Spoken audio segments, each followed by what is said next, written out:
Dieu soit loué. It is such a blessing to see you safe and sound.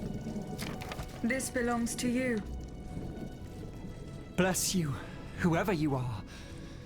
You have our eternal gratitude. I believe you've met Monsieur Julien Raymond from distant Saint-Domingue. He's one of the most eminent members of our organization. And you? Mademoiselle? What should we call you? My name is Aegis. Ah, yes. The Aegis. The mighty shield and scourge of Zeus. I wonder... Earlier, by the Pont Neuf, when you touched Monseigneur's ring, can you explain what happened? I saw things there. I saw Monseigneur giving a sermon. What wickedness is this? This explains the moment when you froze.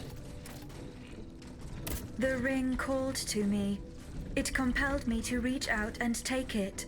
Come now. The moment I touched it, I was transported. Somewhere else. It was the same strange world that you were in, Monseigneur. Hell, you mean? Or purgatory. And this isn't the only time you've experienced something like this, n'est-ce pas? That is correct. It also happened with two objects I found in Place Dauphine. And what happened there? That is where I found your Bible and your cross, Monseigneur. How did you know they belonged to me? They demanded to be returned to you. You did not regain consciousness until I did so. This is madness. Let us not be so quick to judge, Monseigneur.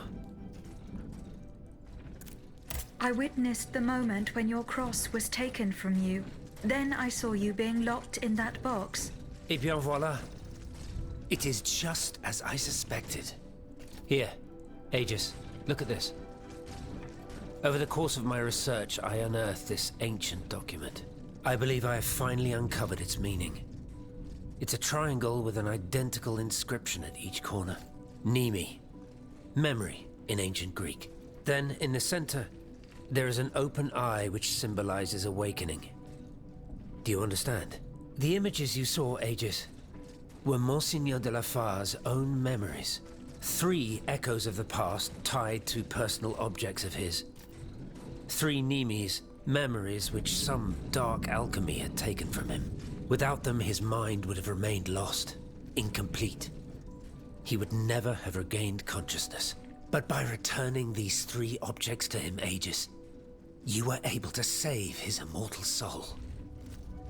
Tell me, Aegis, when you were at the clerk's office at the Châtelet, did you perhaps see a leather wallet near the abbot's documents? No, Monseigneur. Ah, that is unfortunate.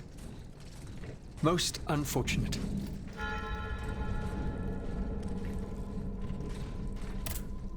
Monseigneur? That other world where you were held prisoner. Do you still feel its effects? This other world, as you call it, Aegis, is none other than hell itself. Gehenna. The place the Lord sends those who worship the beast. But hell didn't keep me. Has God given me a chance to redeem myself, perhaps? What task did you entrust to the abbot? The Holy Office ordered me to keep an eye on the Comte de Cagliostro. This charlatan imagines himself to be the heir of Mesmer, the magnetizer, and seems to have ingratiated himself with the king. There have been disturbing reports about him that could lead to his excommunication.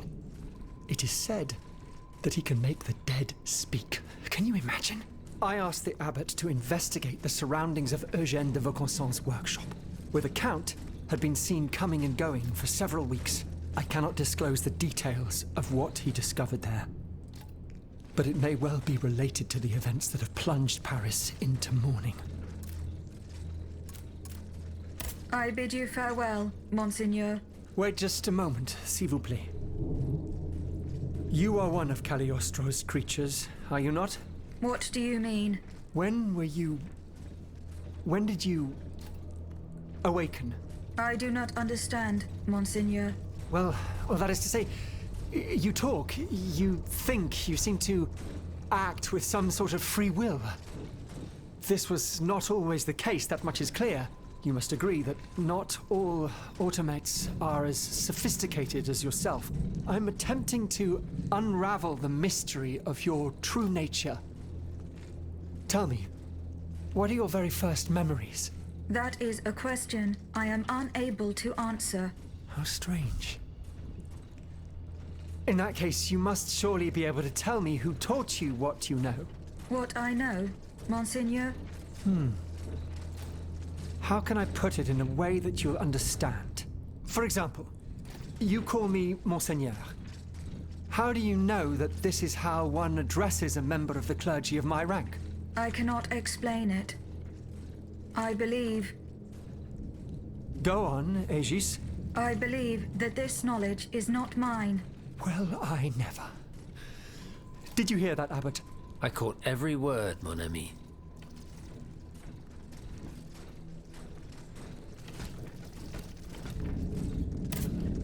Monsieur Raymond, what is the aim of this organization? We publish articles and exert our influence on those who are in a position to improve the lot of our unfortunate brethren. Our numbers grow by the day, and we have many illustrious members, such as the Comte de Mirabeau and the Marquis de Lafayette. But it was Monsieur Brissot and the Abbot that founded the group. Good old Brissot. Shouldn't he be here by now? Yes, mon père. He should have arrived hours ago. Alas, there's been no sign of him. I hope to God that no misfortune has befallen him. What fate does the kingdom reserve for those with black skin? According to tradition, any enslaved person who sets foot on French soil is freed. This rule is most problematic in the eyes of planters in the colonies, who would seek to maintain their precious labor force. This is why, for the past 12 years, no black people have been allowed to disembark in any of the kingdom's ports. Those who accompany their masters on the journey are imprisoned in the Admiralty's jails the moment they leave the ship. As for those who manage to evade the authorities, they live in fear of the raids carried out by the Marshalsea.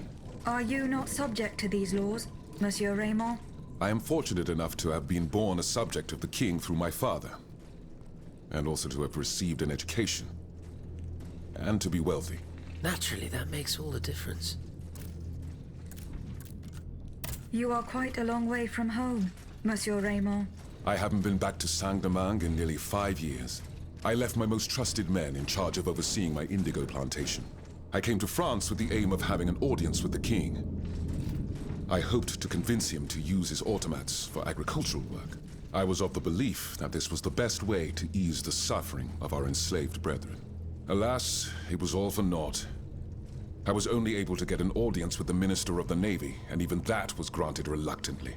Later, when the king convened the Estates General, my hopes were renewed. I saw it as an opportunity to make our voices heard. And then, mon Dieu, what a disaster, Aegis. What a complete disaster.